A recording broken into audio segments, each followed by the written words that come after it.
Here I am. Oh yeah. You know what to do, it's break on through. Tuesday, Mouseketeer Surprise Day. All right, here y'all come. Y'all coming on into the house. I see Trusty Nathan, Trusty known as TNT from his pals. And there's the Adam Wolf, the Dean of Sods, KD After Dark. Giles is here. Giles, how the hell did you get out of prison? All right. Kelly Hellstrom, Dennis Highland, all the boys are all back in town. That's all right. Yes. Oh, I'll let a few more of you get inside before I start. What we got here? Before I start getting down to brass tacks. William Walker's here today. Brad Irving, Jason. We discussed your last name. Liddell. Jeff Smith's here. Byron Rogers is here. Hey, Byron, how you doing, brother? Good evening to you. Jacob Kelly. All right, man. A lot of y'all in here quick. I'm going to go ahead and start, man. Last week, I had the Ripper, the Nipper, the Daytime Tripper, the Nighttime Stripper. Trip McNeil was here with me, and we had a great time. And judging from the responses I got from you guys afterwards, you did too. And you know, he got here way earlier than he needed to. So of course we get into a lot of conversation. And he said some stuff that I was just like, I'd had to stop him halfway through, and I go, man, save that for when we're on air, because that's solid gold what you're talking right there, son. So I would write it down. A lot of those we never did get around to, because see, with tripping myself. Hey, there's Chris Martin with us live. With tripping myself, we got a lot of history. We worked at Repo together. He was in Seducer. I was in ANTiSEEN. We played tons of shows together. We promoted shows together. He was in ANTiSEEN. So there's like all these different levels. So I'm going to have him on a few times, and we're going to spend an afternoon talking about each one of those subjects, not try to cram so much into one. I'll just have him on periodically. Somebody, I think it was my main Callie Hellstrom, said he would like to know mine and Trip's top 10 toy lines. And I discussed that with Trip, and he was just like, man, that'll be a good one. Now, see, that's something we could, if I was ever so bold as to let Break On Through go for 2 hours, see, that's something we could fill up 2 hours talking about just that, and not even talk about band stuff at all. So there's that. Okay, let me get a pen so I can start marking off what I've already discussed here, because you don't want to hear me talk about it again. I got all kinds of news, man. All kinds of news. I got 2 top 10s for you today. Got lots of news, and maybe one of y'all will throw up a question and I'll be able to see it. But to tell you the truth, man, to me right now, my video transmission looks blurry. Now that just may be my old eyeballs, but y'all tell me, is something wrong? Do I need to clean the damn camera lens or something? Because it looks blurry as hell to me right now. But if y'all give me some thumbs up, tell me it looks okay from where you're watching. TNT says it looks good from where he's at. Jason, all the way out on the left coast, says it's good. All right, well, I'm going to go ahead and assume it's good. Just assume that I can't see worth a damn. All right. Today is Sid Vicious's birthday. Not the wrestler whose leg snapped in the middle of the ring, but the bass player for the Sex Pistols. Like him or not, one of the most influential bands in the history of rock and roll. That's not an opinion, that is a fact. So, here's what I got today. I got my Zevia, their version of Dr. Pepper called Dr. Zevia. So, let's raise a toast to old Sid Vicious. And while we're at it,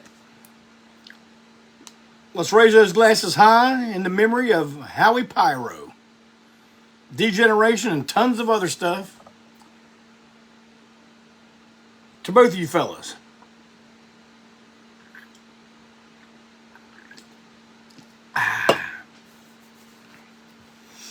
I didn't know Howie. I talked to him a few times when me and the Whiskey Rebel used to work record shows. We'd go up and work the WFMU record show up in New York, and he would always be there. And I've had a few conversations with. I don't know if he even knew who ANTiSEEN was or who I was, but we talked. But he said it was always a nice guy.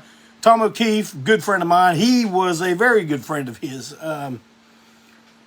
Tom was once the road manager for Degeneration, so that's where that comes in. Some good news from surrounding ANTiSEEN world. Our main Chris Cook, who has been in the hospital now, it seems like the better part of this year. I don't know what the exact time, but it's been a long time. He had a really bad bout with COVID. It's finally getting to come home. And Chris, we wish you a speedy recovery. I know you still got a long road to hoe. But we're sending out them best wishes. We're giving you those prayers. We're hoping that you and the family get along just fine. And glad to hear that you're coming home.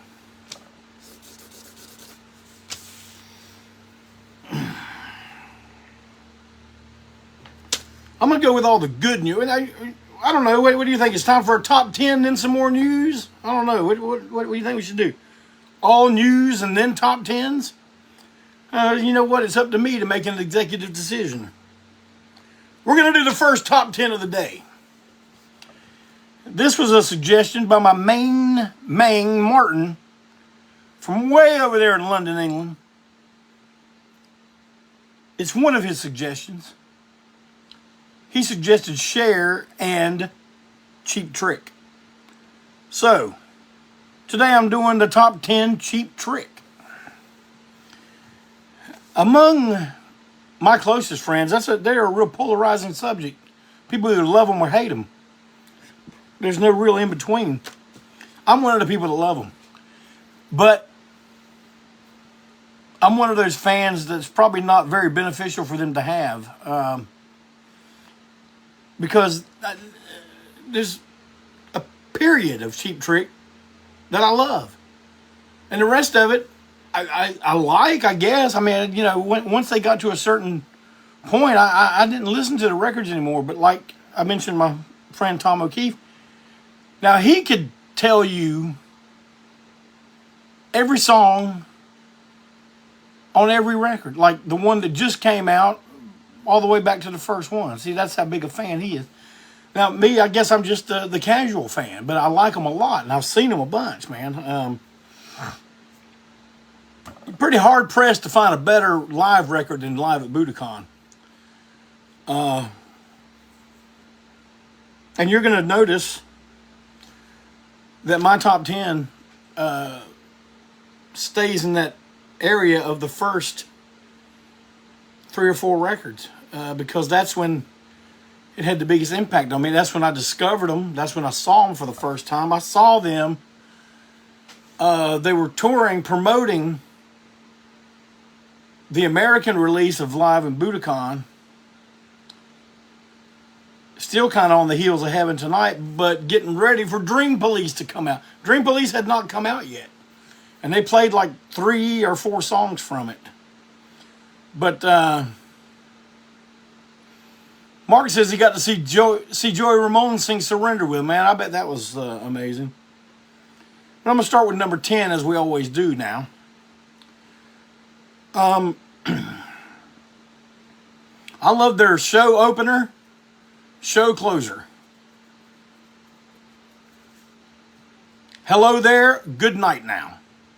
Love them.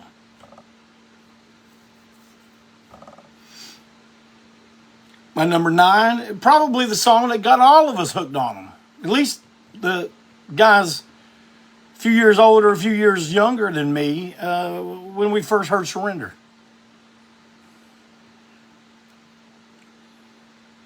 It's a damn good song, a great song. My number 8, and then you're going to notice a bunch of these are off Heaven Tonight, because that and Budokan, if someone said, hey man, you're going to have 2 Cheap Trick records, what's it going to be, Hoss? It would be Heaven Tonight and Live at Budokan. Number 8, a Roy Wood cover. I guess maybe Roy did this in Wizard, I guess. California Man. Damn good cover. My number 7 is one off of Budokan that I don't think there was a studio version of. If there is, I haven't heard. Now, some of these records that come out with, lots of bonus tracks and stuff like that may have had a studio version of this, but my number 7 is Look Out. My number 6, Clock Strikes 10.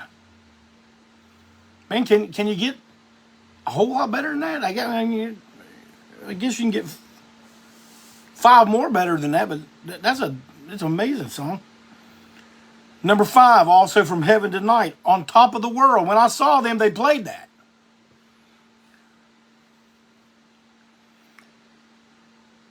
Number 4, also from Heaven Tonight, Auf Wiedersehen. One of the more hard rocking tunes that band ever did. Number 3, from their debut, He's a Whore. I think anyone that likes Cheap Trick likes that song, right?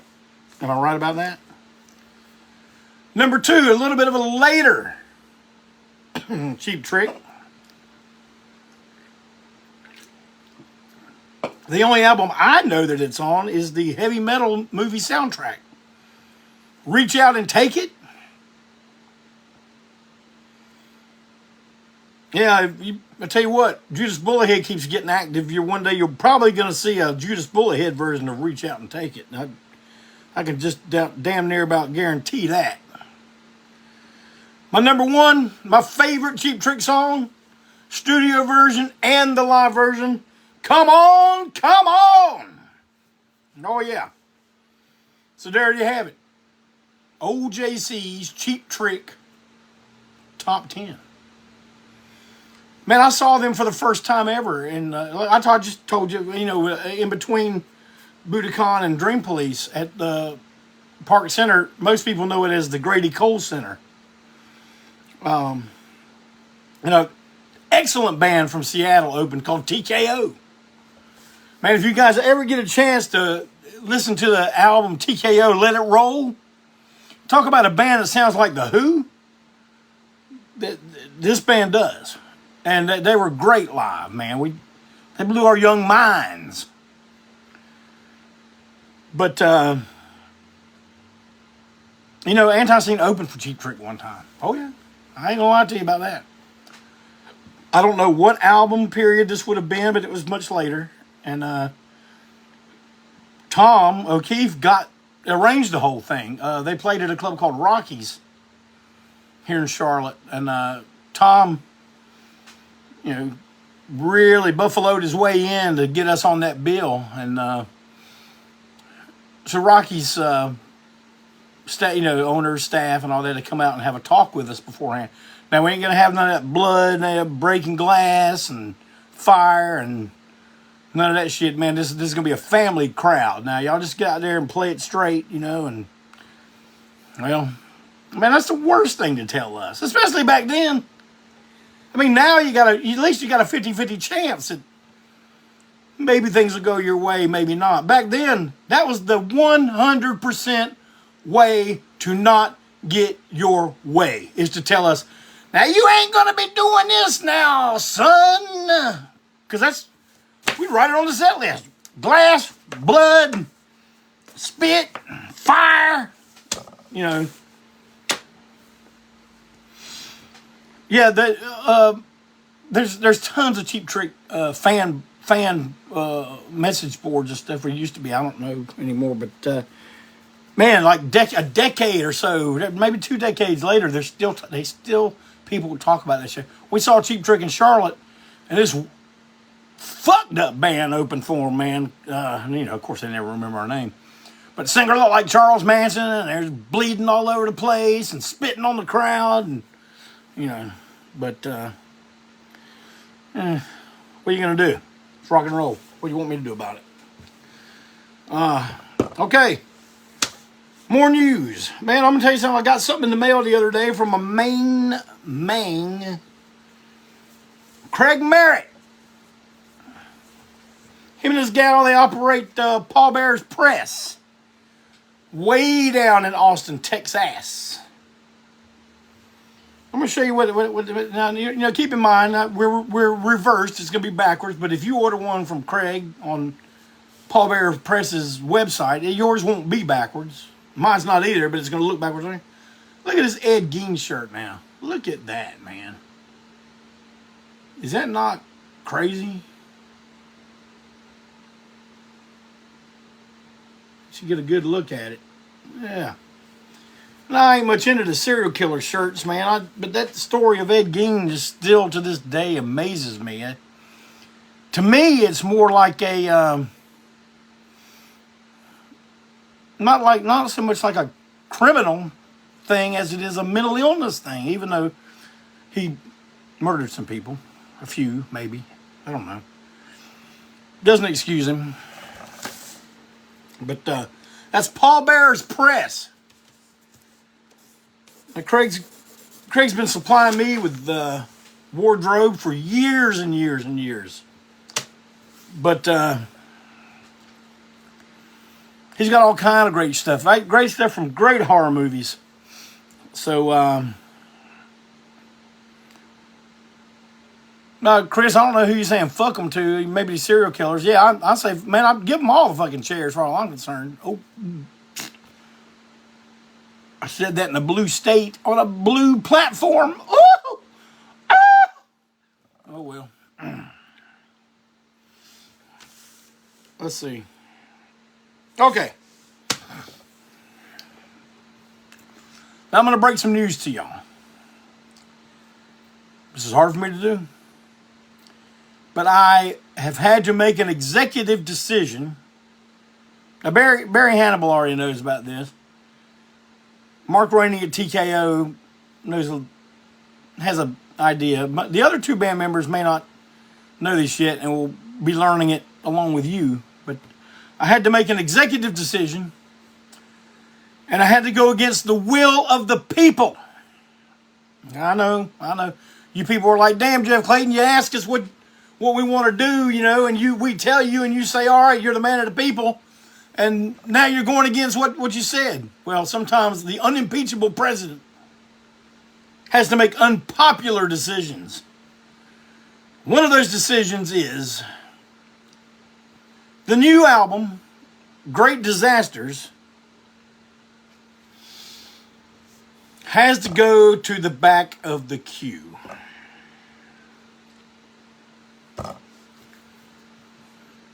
Damn, Jeff Clayton, why? Is what you may be asking. Well, I have the answer. Okay. Here's what's happening. We are in May of 2022. The summer's coming up. As you know, there are supply chain shortages everywhere. Can you dig it? Now, when we have a brand new album out, right, a new one, it behooves us to stretch out and go play some shows and do a tour promoting said album.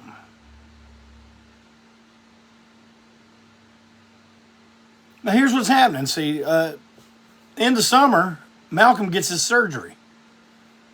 So, you know, he's going to be laid up for a little bit.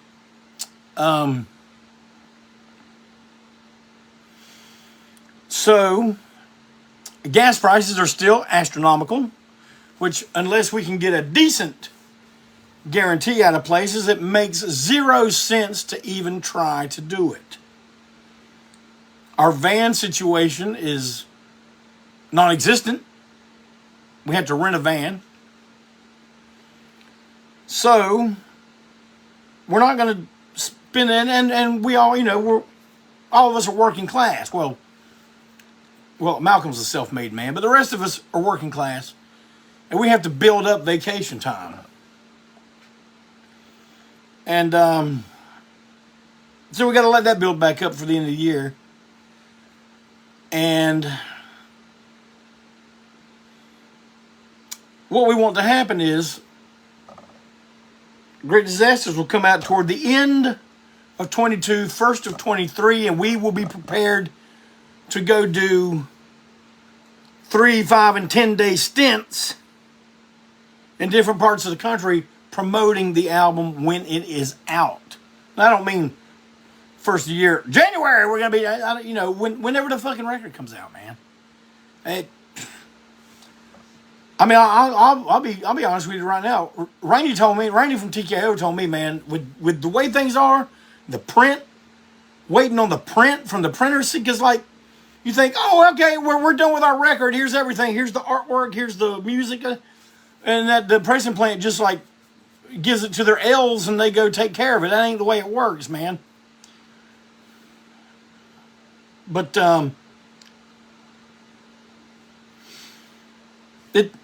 everything gets outsourced. The metal plating gets outsourced to a different company. The print is sourced out to another company. You have to get the vinyl in, you know, especially if you want some crazy color, you know, you gotta wait. And so it's in the hands of lots of other people, man. That's the main reason that Quarantine 2 is not out yet. And we're closing in on a year because of print. So once they let go of it, it's out of their hands, man. And then, you know, ever since the shutdowns and all that, the wheels have just, everything's gone off the rails, right? Customer service, the prices, everything. So instead, Here to Ruin Your Groove reissue will be moved up in the queue because we already have everything. There's no date that we have to have it done. But it'll be the next big project we work on. And there will be a live broadcast, live concert of ANTiSEEN with Trip McNeil playing the album in its entirety. And that will be the day that the album goes on sale. So you can be watching that lineup, minus Joe, add Mad Brother Ward, performing the album live, and you will be able to buy your copy. It will be a 2-record set. Can you dig that? 2 records. So, remastered, lots of new artwork, lots of bells and whistles. They will come with a CD inside the record of the album. Oh, yeah. I know Tink Tink will be happy that there will be a CD involved. Andy Miller will be happy that there's a CD involved. So, that's what I got for you. ULP pushback. Okay. Now, I'd like to tell you something else about the new album. today I got the finished artwork for the cover, the front and back cover. It was done by a guy. It's one of these, I call them full circle situations. This guy we knew back in the early 90s. A guy named Mike Harper. At the time he was down in Rock Hill, and he is the one who filmed, edited, and put out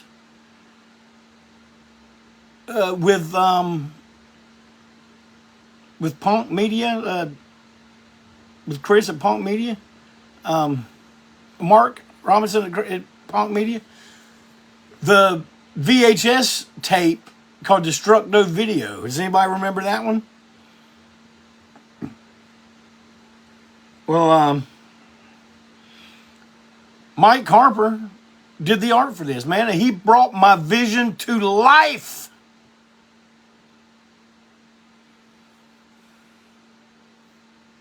He brought it to life.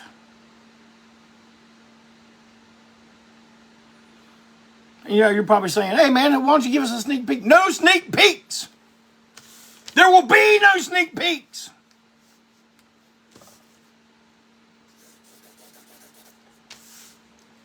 But when it gets closer, there will be sneak peeks. But no sneak peeks right now.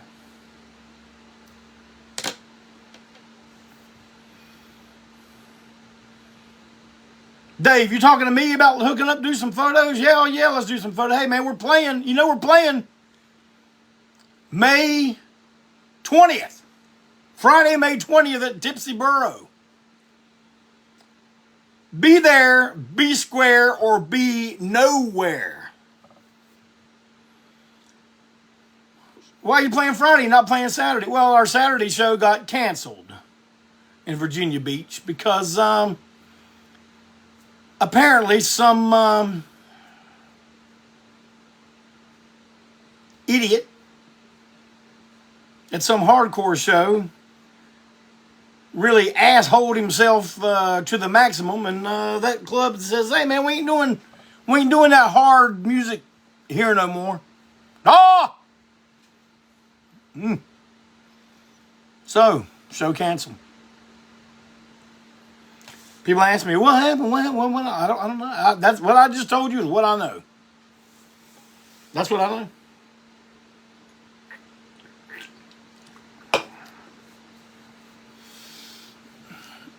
If you scrolling around on your phone, on your computer, whatever, man, go check out KD After Dark on YouTube.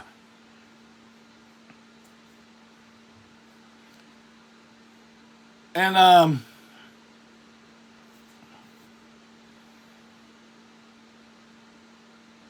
he ain't been doing them for a while. What's going on, KD After Dark? You got to tell me something. But he usually broadcasts every day. Got something funny on his page, Adam Wolf. You got to check it out. T-shirts done by Aardvark Screen Printing. My brother printed those. I designed them. So, KD After Dark. On the Mark shirts. Oh yeah, wrestling. Hats, shirts, patches. Check them out. Old JC does some of the designs on there now.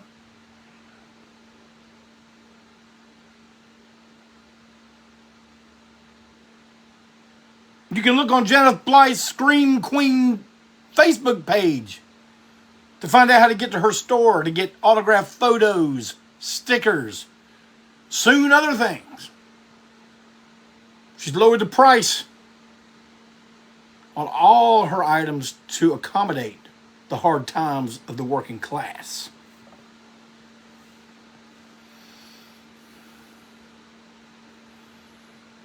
Mark Lynch says, we'll always be, man, we know the Tipsy Burro is our home.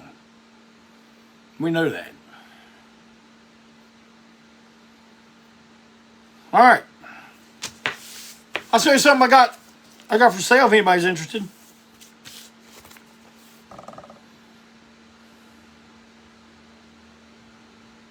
Now you got to make me an offer on it, but I'm going to tell you something. This is on Splatter Maniac Records. I think this is the original.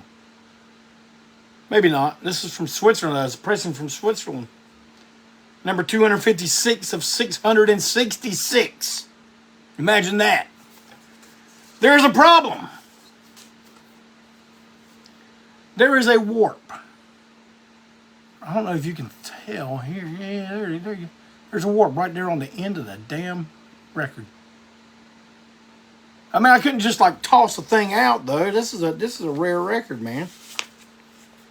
I grew up with David Vincent. We first when I first moved to Charlotte, he and I became friends. We had a short-lived band together. He almost joined ANTiSEEN one time, but we've been friends for many, many years. PM me about this if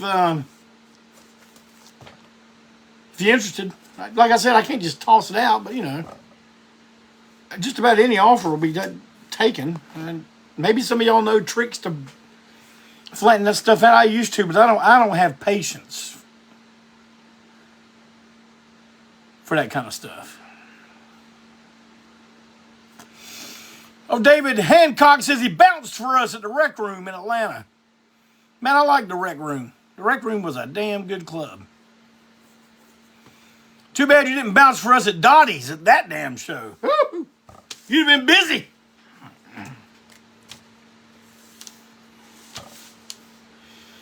All right, I got a little bit of time before I do my last top 10. I'm trying to think if there's anything else I need to remind y'all about. The Clayton Bloody Clayton classic t-shirt pre-sale goes on until May 16th, but I got a secret. It's really going on until May 20th because my main and website guru, Mike Pilmer, he's on tour with Devo. And he won't be back home until the 20th. So the pre-sale actually goes until the 20th, even though I'm going to keep saying 16th. I will not turn in the order until the 20th, until it's taken down. So if you want one, get one. Don't wait till it's over and go, damn, man, I wish I'd got one of them. But so, Dennis Highland just reminded me. Man, the Scott Savage record that I put out on Long Haired Weirdo Records, you see it behind me right over there, see it? My finger's right at it, right there. Scott Savage, Memento Mori. First release on Long Haired Weirdo Records. Now, I want to explain something about Long Haired Weirdo Records to you. I get more than a comfortable amount of emails and texts and stuff from people saying, hey, man, I want to get signed to Long Haired Weirdo Records. You want to get signed? You want me to sign you? I ain't a record mogul. I'm a guy that has friends that own pressing plants, got connections to printing, and I've got a platform to move stuff. I like to do reissues. I really want to concentrate on reissues or doing stuff that's not, you know, just because you have a band and you got some new stuff, that don't mean I may like your band. I may like your band a lot, but I'm not shopping for people to sign. And I'm sorry if some of you have a hard time dealing with that, but that's the truth, man. I like to consider myself more a reissue label than anything.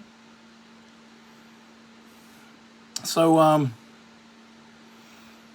want to thank all of you for the steady stream of sales I've been getting. Now, please keep it up, man. If you know someone that might be interested in it, turn them on to it. You get it straight from me, straight from the label man himself.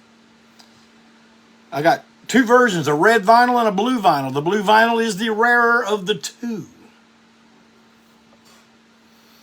So, and please make posts on Facebook giving your review. Welcome any kind of compliments, criticisms, anything. I just want to get Scott's name out there. He was much too talented of a man. He was my mentor. And I think I would like to do my part to make sure that more people know who he was and what he did.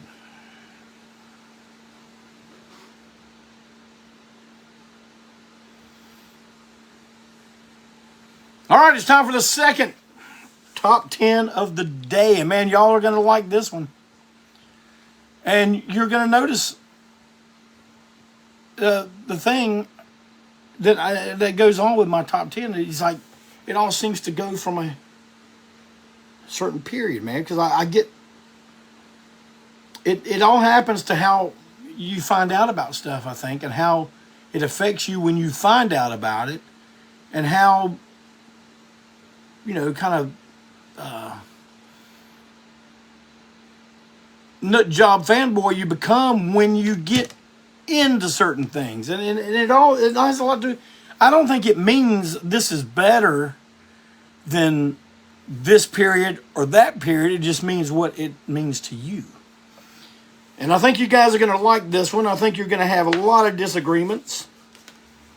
And you're going to probably say, well, damn, man, you hitting all the mainstream. Well, I'm not hitting all the mainstream, but sometimes when it's mainstream, not in all cases, but sometimes when it's mainstream from these guys because it's really, really good. A lot of people like it. But I'm going to give you my top 10 of David Allan Coe. This stems from a conversation that my main Jeff Williams and I had this weekend while eating some barbecue. We talked about David Allan Coe. Talking about your typical David Allan Coe greatest hits album. Discussing how some songs are on it, yet some songs are not. And why they would even consider, you know, were they hits? Were they on the radio? Did they sell a bunch? But, okay, here we go. Number 10. Son of the South. And there's a little bit of a personal reason why I got this in my top 10, because and you'll hear more about this later, but my good friends in the band Coe.Two did a fantastic David Allan Coe cover, and they kind of opened the door to us, and to actually get in touch with David Allan Coe. The Widowmaker has some fantastic stories about letters he got from him. I'm not even going to try to retell them. I mean, maybe one day whenever I know y'all say, oh, damn, Jeff Clayton, you talk about this, that, and the other, and it never happens. But if I ever learn how to do that Zoom thing, maybe I'll have Widowmaker on here and we'll talk. Because that's another guy. If I ever got him on here, all the subjects we could talk about, I'd have to have like Widowmaker month or something. But anyway, I was able to give... No, Andy, I'm not saying that Coe.Two's covered this song. I'm just saying they did a cover. And getting in touch with Coe made it to where we all kind of could get our foot in that door.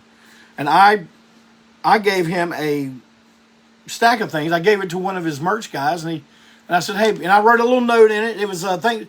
See, it used to be a tradition in Charlotte that David Allan Coe would play the Palomino Club on Thanksgiving night, or the night before Thanksgiving, sorry.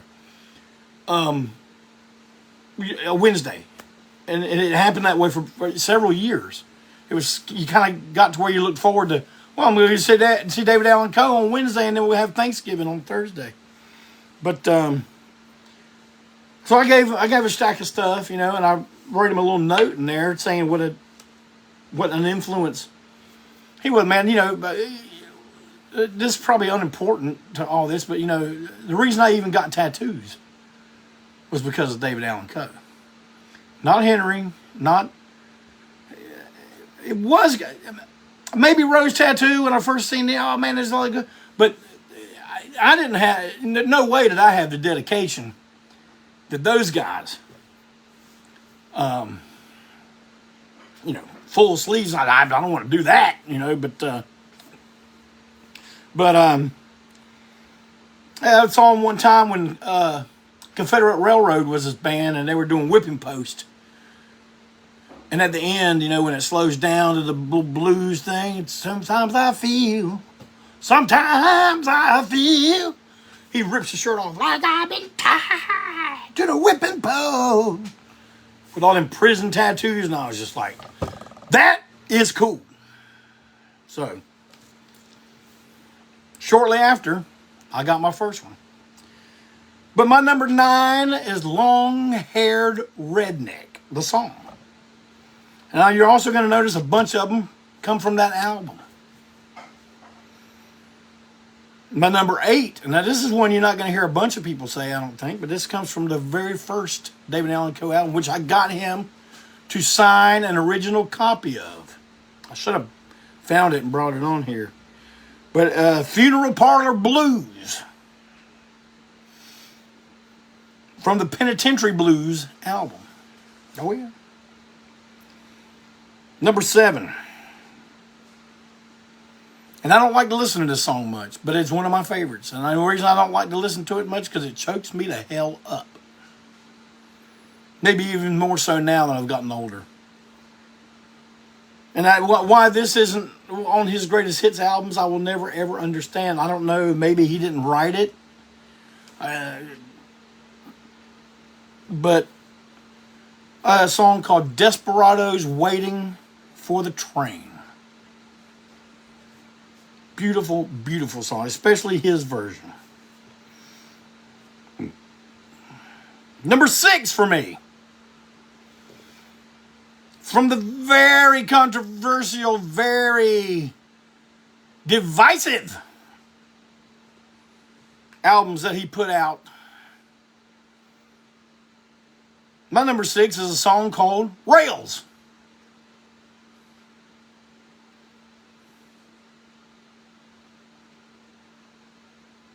I like that song. It's a good song, man. Number 5. And man, start going from 5 to number 1, man. These all could all be like one big giant Rice Krispie treat of David Allan Coe songs and be my favorites. But number 5, Spotlight. Somebody put out that spotlight. That is a wonderful song. Number 4. This is the one that was covered by Coe.Two. And we did a split single with them, with us covering a George Jones song called I've Aged 20 Years and 5 that also appeared on Eat More Possum. And they did Living on the Run. They sent a copy to David Allan Coe. I was able to hand George Jones a copy in a Walmart when he was doing a autograph signing promoting his new dog food. Man, I can't make that up. That's true. Number 3.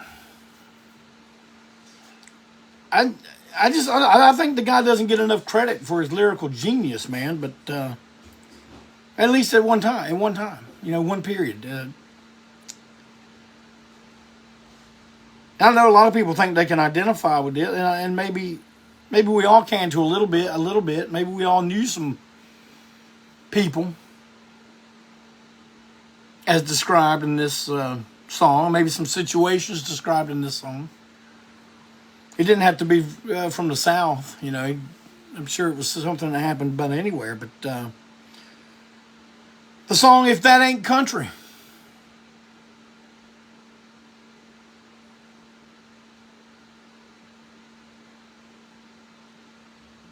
Number 2. A track covered by Hellstomper. Now, the reason I'm just saying, that songs were covered by Hellstomper, Coe.Two, us, and all this, to give you a frame of reference, from, where our minds were, our mindset was back in the early 90s. But my number 2 is from the Human Emotions album called Suicide. What a horrible tale the song tells. But my number 1 David Allan Coe song of all time. Now I said they could all be a Rice Krispie treat of David Allan Coe, but this one, it's going to rise up a little bit more than the rest of them. My number 1 favorite David Allan Coe song is called Revenge.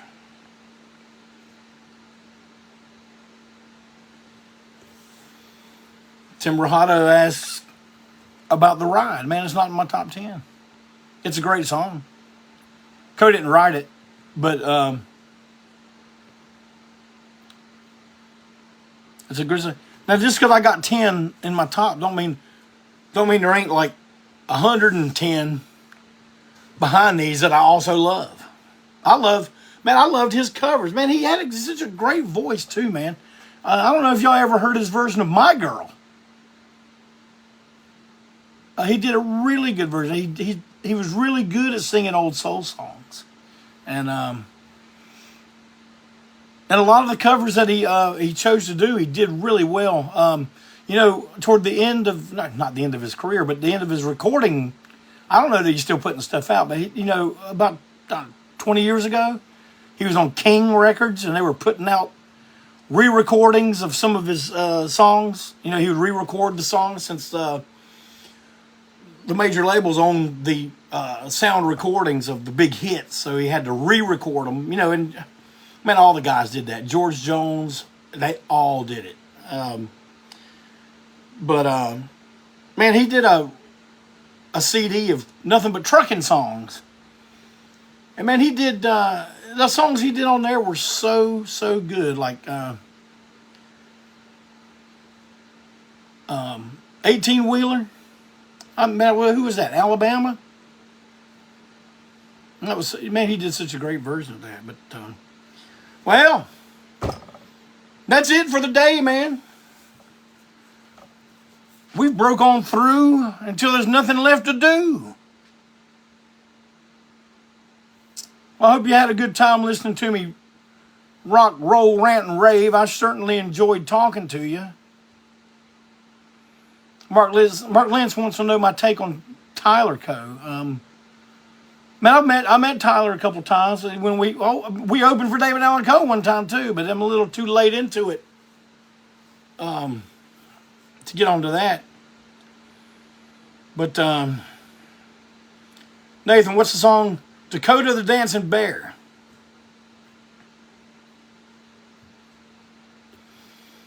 But yeah, I appreciate you listening to me. Don't forget, May 20th, Tipsy Burro, Charlotte, North Carolina, free show, great restaurant, early show. We're the only band playing. Doors at 8. The show may start at 8. I don't know. It may start at 8:30. May start at 9. Love you too, pal. Love y'all. Man, thanks for coming. We'll see you next week. And you know what we're going to do? May have a guest next week. I don't know. But we're going to break on through.